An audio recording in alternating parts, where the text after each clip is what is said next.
topics and opinions expressed in the following show are solely those of the host and their guests and not those of W4CY Radio, its employees, or affiliates. We make no recommendations or endorsements for radio show programs, services, or products mentioned on air or on our web. No liability, explicit or implied, shall be extended to W4CY Radio or its employees or affiliates. Any questions or comments should be directed to those show hosts. Thank you for choosing W4CY Radio.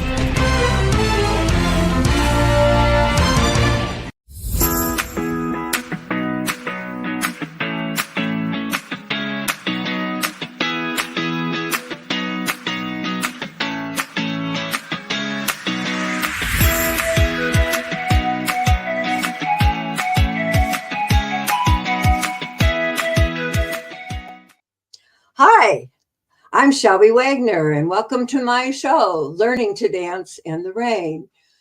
The future episodes will be about dealing with the hard times in our lives and learning how to be resilient and bounce back from them and enjoy life, because that's what I think life is learning to dance in the rain.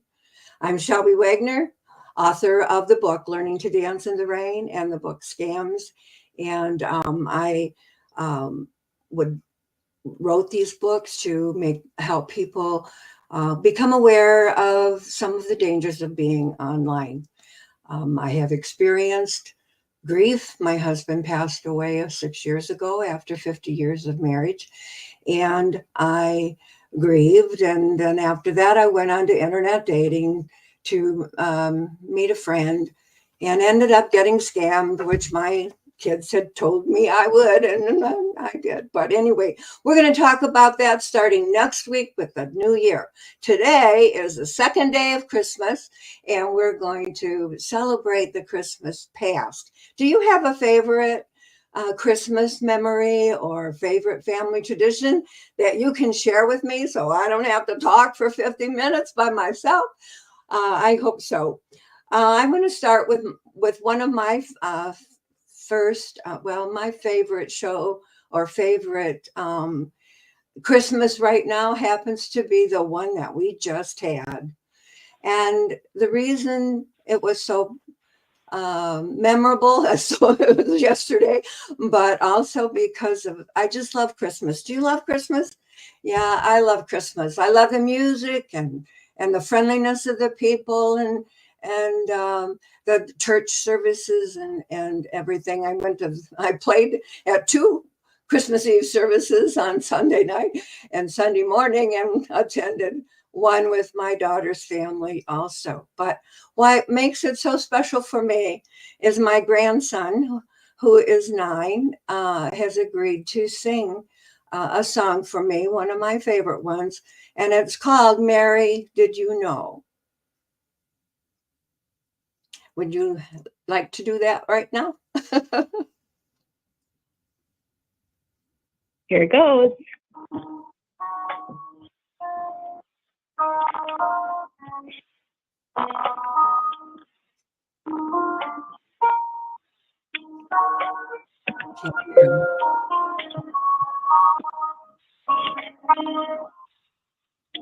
Where did you know that your baby boy would one day walk on water? Mary, did you know that your baby boy will save our sons and daughters? Did you know that your baby boy has come to make you new? The child that you delivered will soon deliver you. Mary, did you know that your baby boy will give sight to a blind man? Mary, did you know that your baby boy will calm the storm with his hand? Did you know that your baby boy walked where angels trod? Because you little baby, you kissed the face of God, oh Mary. Read, did you know?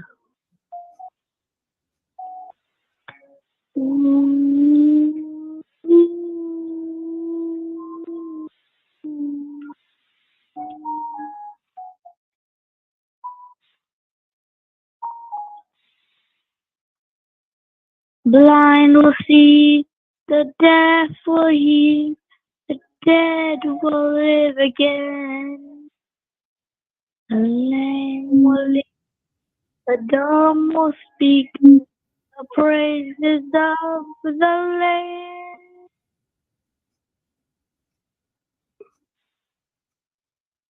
Mary, did you know that your baby boy will get a vocation?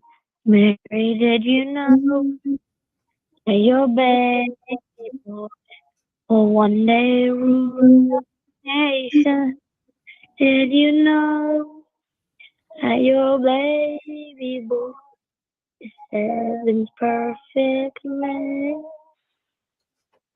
Sleeping child you're holding is the great I.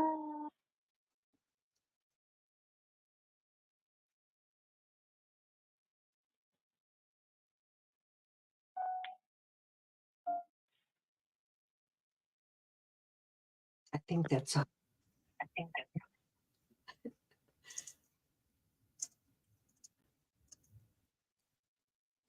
Hey, thank you. Oh my, that's been a favorite of my songs for many years, and he's my favorite grandson. Yeah, I can say that because he's my my only grandchild. Okay, so let's see. Do we have any people that have called in yet? Or would you like to say your favorite Christmas, Robin? Or do I Your just start? grandson wants to talk about yesterday. Okay, what's your You want to tell favorite? him your favorite Christmas? Yesterday was my favorite Christmas. It was my favorite Christmas because me and my cousin finally got to play together since, I don't know, a couple weeks ago. And that's the first Christmas we ever played together. Oh, very good. That's very nice to remember that. Did you have a good time yesterday? Yeah. Yeah. Yeah. Me too. Me too. Yeah. So thank you. Any more you want to say? No. Oh, have a good second day No. of Christmas. And I'll see you later on. Okay. Bye now. Okay. Bye. Okay, well, so I'm Shelby Wagner, as I said, author of Learning to Dance in the Rain. And I have a master's degree in elementary education, and I have two bachelors. One is in elementary education, and the other one is a bachelor of music. I taught first grade, third grade, and sixth grade before I had my children, and then I took leave of absence and got my music degree and went back then as a music teacher in the Oxford schools. Two of my very favorite memories of that teaching experience was when, as the children were lining up to leave the music room, when they were saying goodbye to me, and one little boy says, "Boy, Mrs. Wagner, you sure like to sing." And I said, "Yes, I do, and I hope you do too." That's what I'm teaching: is music is fun. Music helps us to, yeah, if we feel sad, we may want to listen to a sad song, but somewhere along the line, we get feeling better and we can start singing happier songs. The phrase learning to dance in the rain came from a saying by Vivian Green that says, life is not about waiting for the storms to pass. It's about learning to dance in the rain. And that saying has helped me throughout some really tough times in the past couple of years. All right, as I was trying to remember a favorite Christmas, I remember that Christmas is for the little the little children, at least I think so. And when I had my first niece, she was just walking, maybe 2 years old. She opened all of her presents that we exchanged on Christmas Eve. And afterwards, when we look back, you know what she was playing with? The boxes that they came in. And we thought, oh my, that is so cute. We spend all this money buying presents, and what she really liked was the empty boxes. But anyway, that's one of my favorite times at Christmas also. And another one is when my own daughter was born, and she was about 9 months old for her first Christmas. She could pull up in the playpen, and she watched me decorate the tree before Christmas. And then I usually leave it up until at least New Year's Day or a little bit after. And as I took each ornament off the Christmas tree, she would cry. Each time I took one off and put it away, she cried. She loves Christmas, and she loves Christmas trees right from the beginning. So yesterday I said, how many Christmas trees do you have lit in this house today? And she thought for a moment, and I think she counted 8 altogether, but it was just beautiful. Very, very nice. So do we have another call in maybe that I can hear somebody else's favorite Christmas? Or does anybody have a favorite Christmas song that you'd like to share, or tradition, whatever? Looks like I'm kind of on my own so far. Here it is. But all right. So here's another one. Let's see. When I was about 11 or 12, I wanted very badly to have a diary, because I wanted to record things in my life. I thought, maybe this would be a good idea. So we always were able to open 1 or 2 presents on Christmas Eve. And then, of course, Santa would bring whatever he was bringing us the next morning. But we passed out the presents that night, and each one opened the present. And after they were all delivered from under the tree and we opened them, there was no diary for me. And here I am, 12, maybe I was even 13. I was more disappointed over not getting that diary for some reason. I just could not keep myself from crying. And so my mom noticed, and she says, what's the matter? And I said, oh, Mom, I really wanted to have a diary. I really wanted to write things down so we can remember them. And so she says, you can't wait? And I said, oh, well, I guess I have to. But anyway, so she disappeared for a while, and she came back, and there was my diary. It was being saved for the next day. But I wrote in it periodically. I don't know. I never seemed to have time to do everything I want to do. Do you have that problem? There's always so much more things for me to do and that I want to do. And that's one thing about growing old older that I have experienced, that after reaching the 70 mark several years ago, things that we could say maybe what was on our minds instead of what we thought people wanted to hear.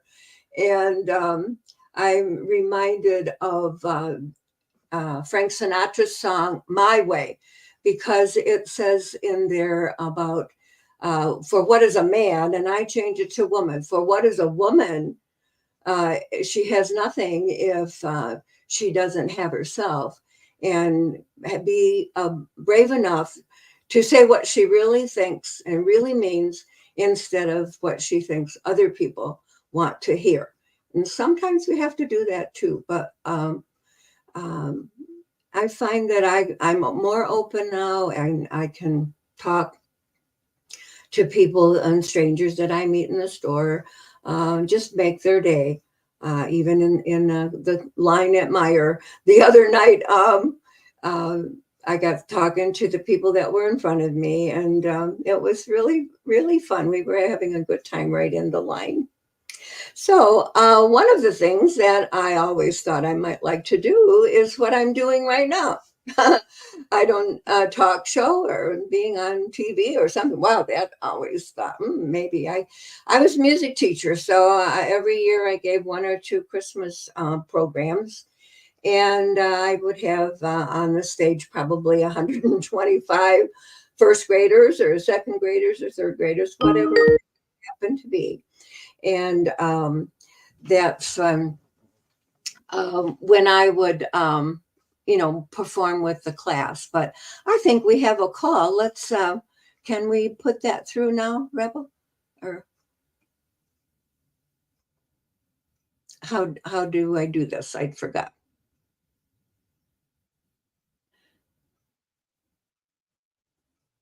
Hello? Is anybody there?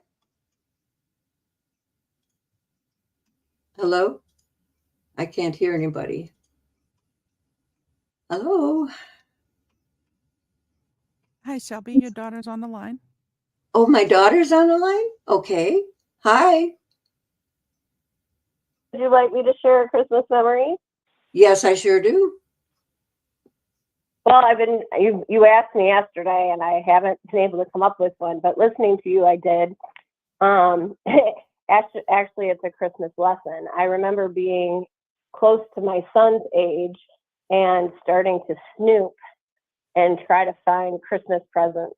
And I found them, and I found a recorder, and I was so excited because I wanted a recorder, a little instrument that you play in fourth or fifth grade. And I was so excited, and so I waited and I waited and I waited, and Christmas came, and then I realized my brother was getting the recorder and not me, and I was so sad. But I realized, that's why you don't snoop. And so this year, my son was starting to snoop, and I said, well, you can snoop, and you might find stuff, but you might regret it once you find the presents. So that's my Christmas memory. Oh yeah, that's true. That's true. Well, you played the recorder though, didn't you? You must have had one sometime in there. You don't remember having your own, or I remember. No, I didn't. Go ahead. I did not have a recorder. I played it in school, and then I started the clarinet. Oh, okay. Well, gee, I don't. But remember. yeah, seeing my brother get my present was not what I thought was my present. Taught me not to snoop after that. Well, I remember one time that I thought you guys had snooped around to find the presents, and so I hid them very well, and I'm not sure if they got found or not. I never knew whether you found them or not, but they were where I wanted them to be when it was time. But that Christmas was fun, always fun. It still is fun. And it was very fun yesterday. Thank you very much for that. We enjoyed it very much. You have anything more you want to say? No, I think that's it. Okay. Okay. One of the things that I'm doing now, and it's that I had surgery on a lung about 10 years ago. Well, now it's a little bit longer than that, but anyway, ever since they did the probe down my throat and all of that, I used to be a high soprano singer, and I love Julie Andrews and her songs and Sound of Music and all of that. And I could sing high like she did, but she had some kind of an operation I'd heard on her throat and was no longer able to sing. And so here was Shelby, and Shelby, I did not like my voice anymore after I had those tests and that surgery. So I haven't sung in a long time, or I hadn't. And I didn't know where my range was. It's pretty low because almost like a tenor now. But anyway, my friends wanted to go to karaoke, and so they wanted me to come with them. And of course, as the people were up there singing, and I thought, oh my, well, maybe I should go up there to it. So I asked this other lady who had just sung. I said, "Do you know Crazy by Patsy Cline?" And is it Patsy Cline? Yeah. And she says, yeah. I said, well, will you sing it with me? So that was my initiation into karaoke. And as the man said, it becomes addicting almost. And so I played piano a lot, of course, and I played duets with my friend Linda in different events around town and different churches and so on during the month of December. And so we would play this Santa Baby. And I just, it was a very difficult arrangement for both of us, actually, but we worked on it and we performed it. And somehow I started singing it at karaoke about a month or so ago. And so one of my friends says, well, you're going to sing Santa Baby on the show, aren't you? And I said, I wasn't planning on it. But I said, well, I think we have time. And if you will be patient with me, I will try to do this and dedicate it to my special friend. First, Friends, I should say. before we Santa Baby. before we do the song, you have a caller. Rick, go ahead. Oh, Rick. Hi. Yeah. Hi. How are you?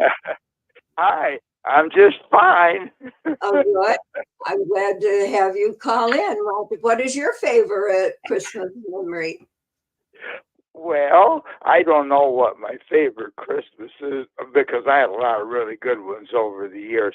But I do have one Christmas memory that has stuck with me over the years, and that was when we lived. We lived for a short number of years. We had a farm in Michigan, and one Christmas, Dad and I had to go out to the barn for something, and it was of course, as winters were back then, very brutal. I remember that we were both really bundled up, and I don't really remember why we went out to the barn, but we went out to the barn, and on the way back, I looked up and I saw a bright light. Now my vision was so poor that when I saw it, I told Dad, I said, "Wow, look at that bright light. What is that?" And he said that it was a star that pointed to Jesus. I just thought that was. At the time, I didn't know what to say about it. I was just a little kid. I was only about 6 or 7, and I just told him, "Well, that's really good." But that has stuck with me over the years. That's all we discussed about it. It just has stuck with me over the years. I don't know what I saw. I have no idea. But that's what Dad said I saw. So.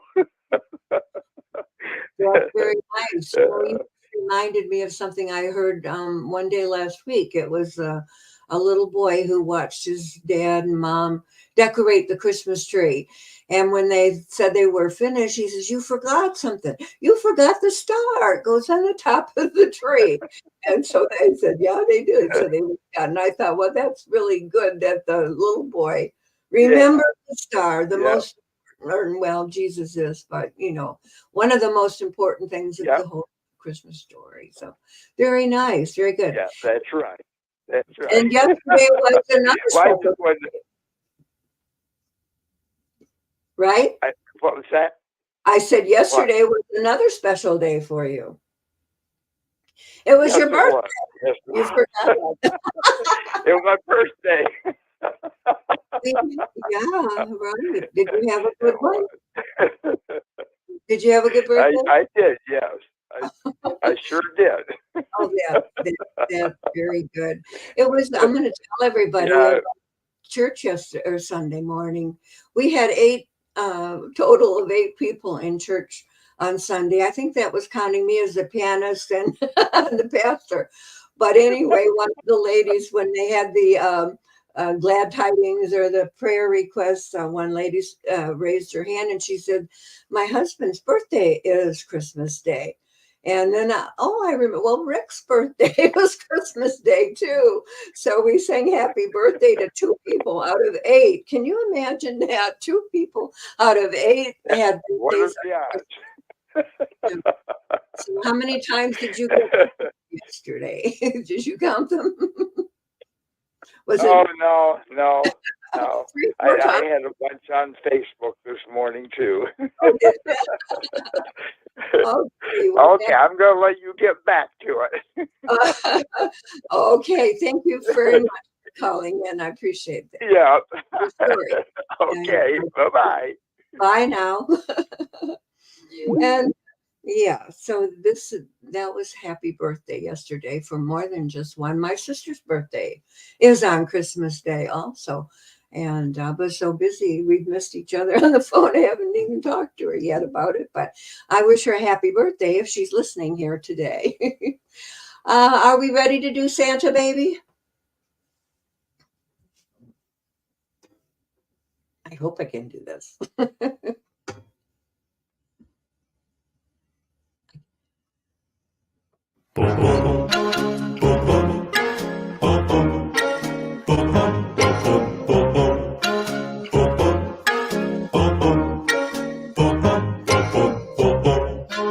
Santa Baby, just slip a staple under the tree for me. Isn't an awful good girl, Santa Baby. So hurry down the chimney tonight.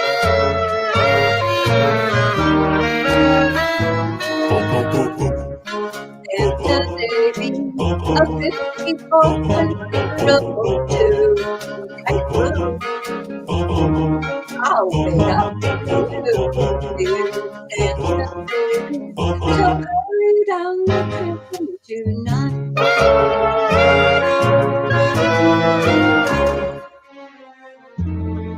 Think of all the fun I missed. Think of all the fellas I haven't kissed.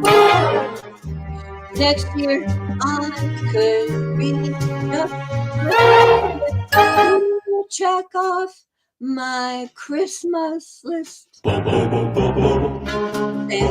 Baby, I'm on that.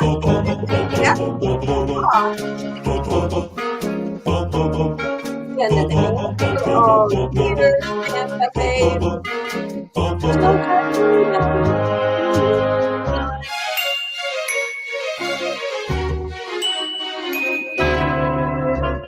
Santa honey, I really need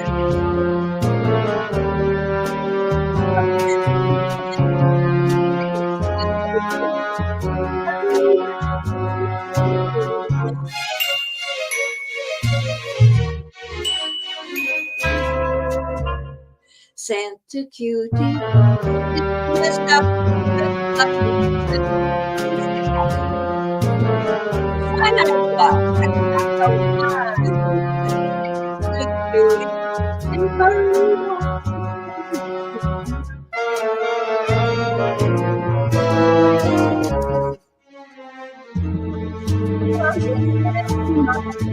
Christmas tree with some decorations bought at Tiffany's.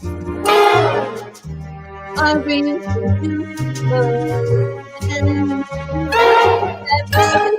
if you believe in me.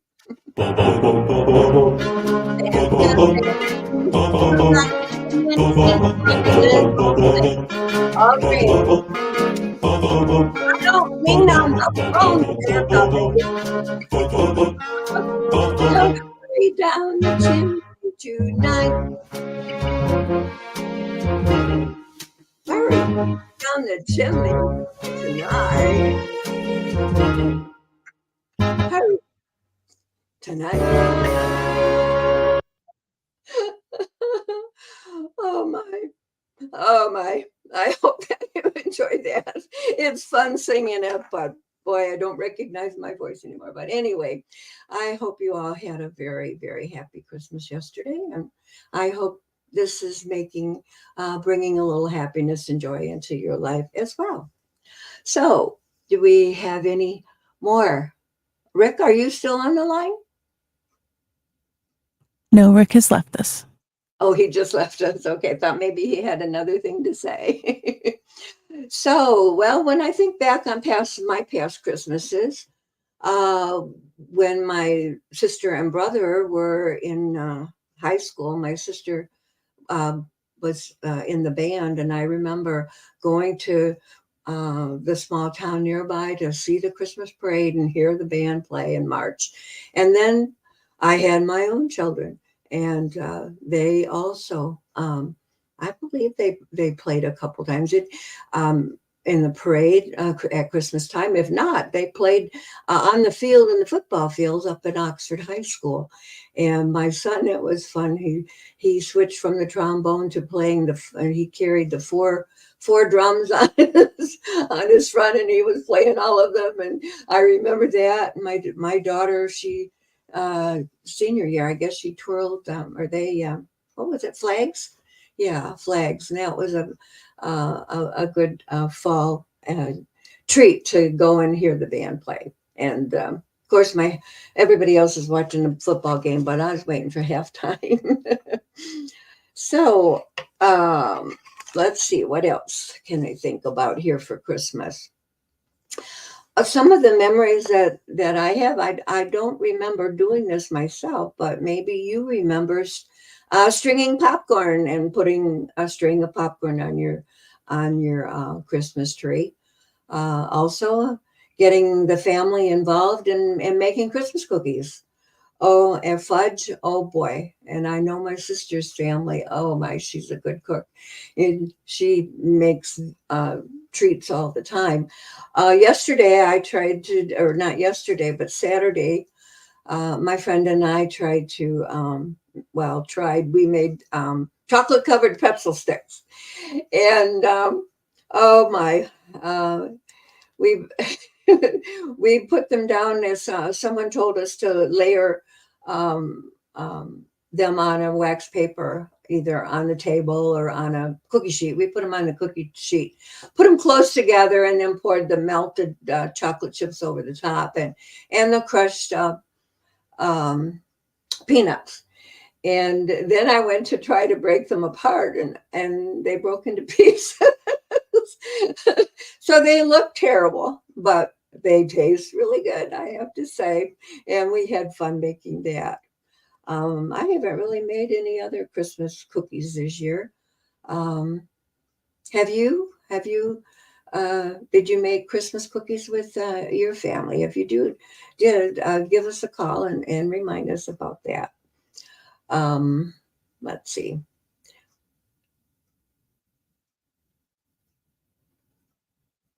So, Rebel, do you have a favorite Christmas memory?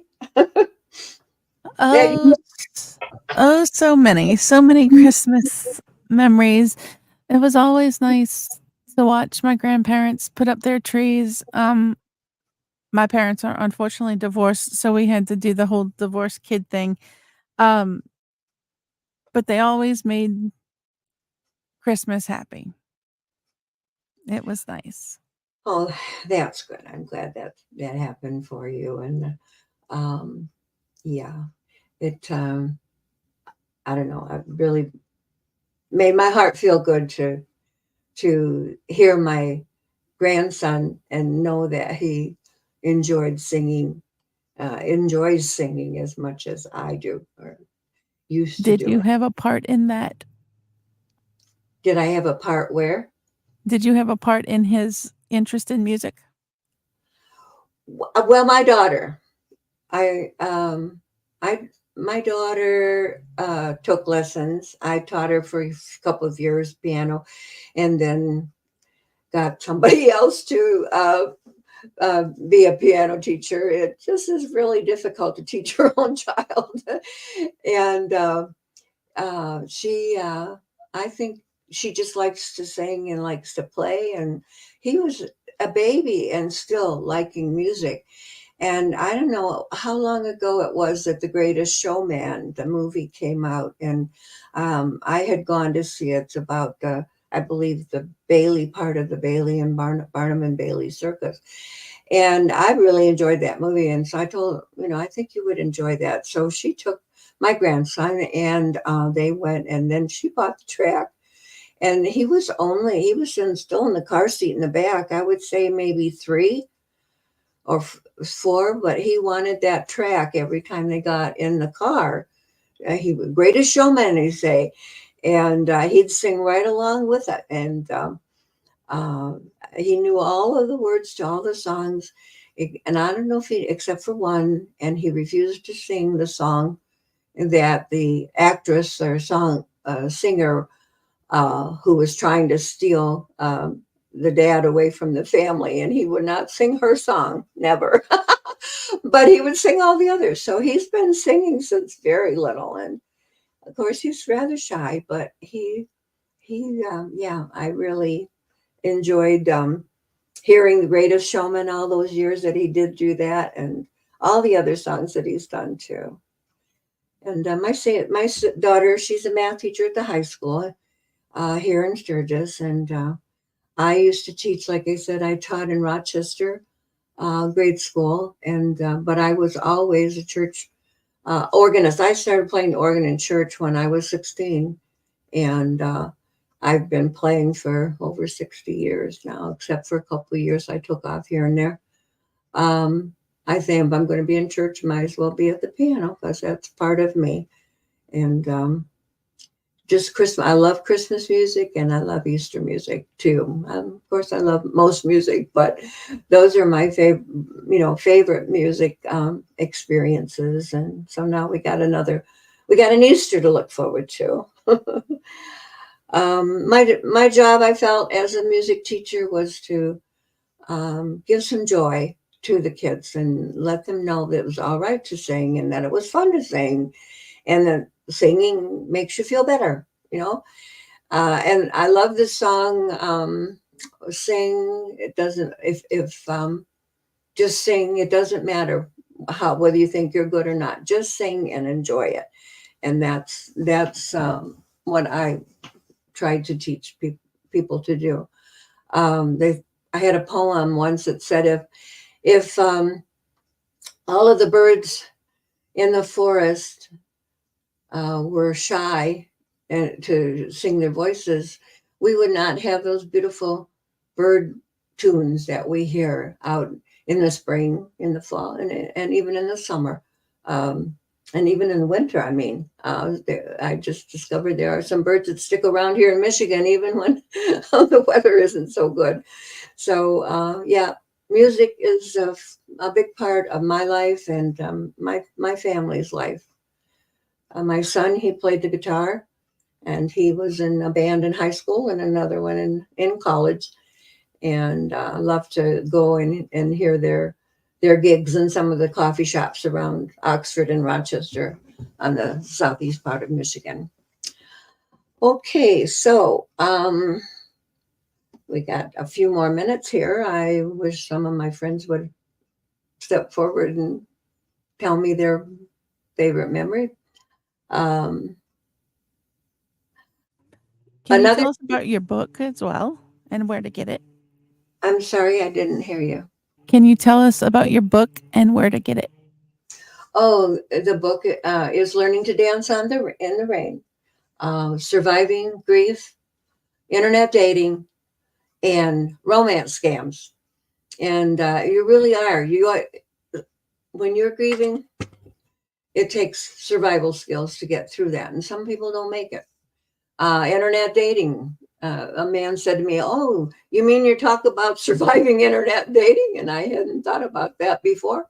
He said it, but then I remembered. And yes, I do talk about internet dating. I talk about setting, how to do a good profile and how to have the correct mindset. And I plan on talking about that in my next show, next Tuesday at 12 o'clock. I'll be right here talking about it. And I hope I quit saying, "Oh, I know I say that too much."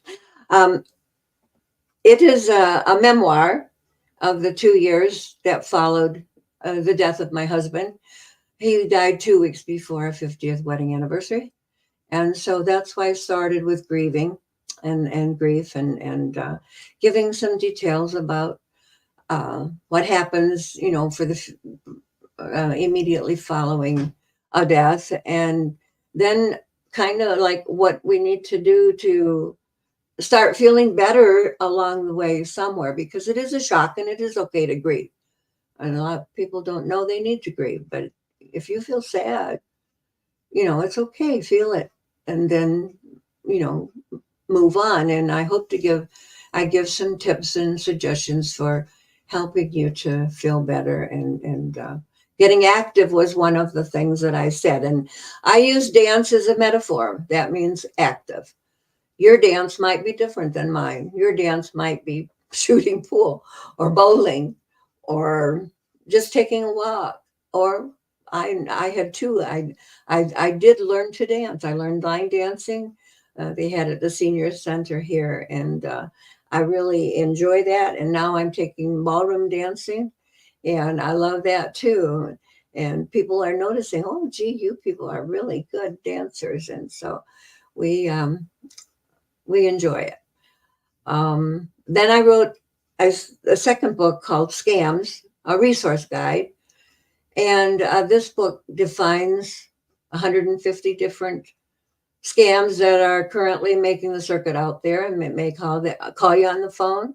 They might show an ad on Facebook or anywhere on the internet, your email even. And so I define them. I give 3 stories of my own falling prey to the scammer, and I hope that they will help you to recognize a scam when you see it. The problem is that the scammers are really, really getting good at what they do, and it's getting harder and harder to tell the difference between fake and real. But we're going to talk about that probably next week in the show, among other things. And I really do invite people to call me during the live presentation here, and let's have a conversation. I don't much care for monologues, do you? But I thank my daughter and Rick for at least calling in and being supportive that way. Let's see.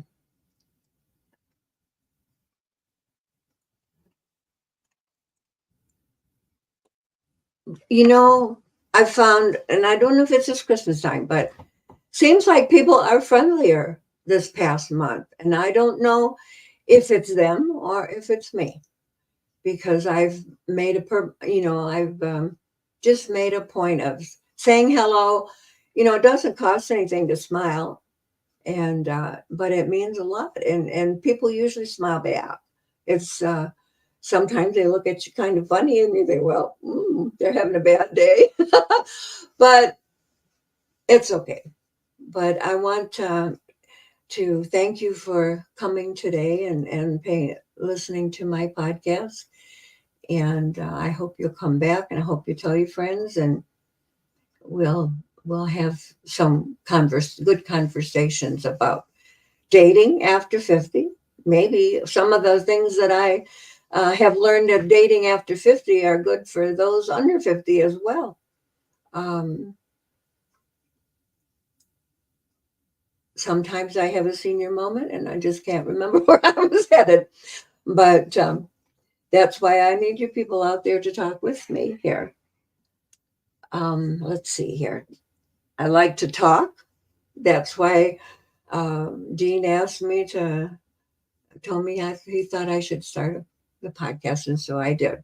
I love to write, and so when I'm not writing, I'm dancing, I'm walking, I'm visiting. I love to spend time with my friends and my family, and I hope that you do too. So when you think of learning to dance in the rain is the sad time for me, although I love to hear the rain on the roof. And I'm not fond of thunder and lightning, but I like to hear the rain on the roof. But the rain represents my tears. It represents your tears, things that are really bothering you. And even in the Bible, it says there's a time to mourn, a time to be sad, but there's also a time to laugh and a time to dance. And so that's when I believe. And life is not about waiting for the storms to pass. It's about learning to dance in the rain. So Help me. You sure there's not another phone call out there? No, there's no phone calls right now, but Yeah. we have about 5 more minutes if you want to give an overview of today's show and if you want to remind people what they're going to see next week.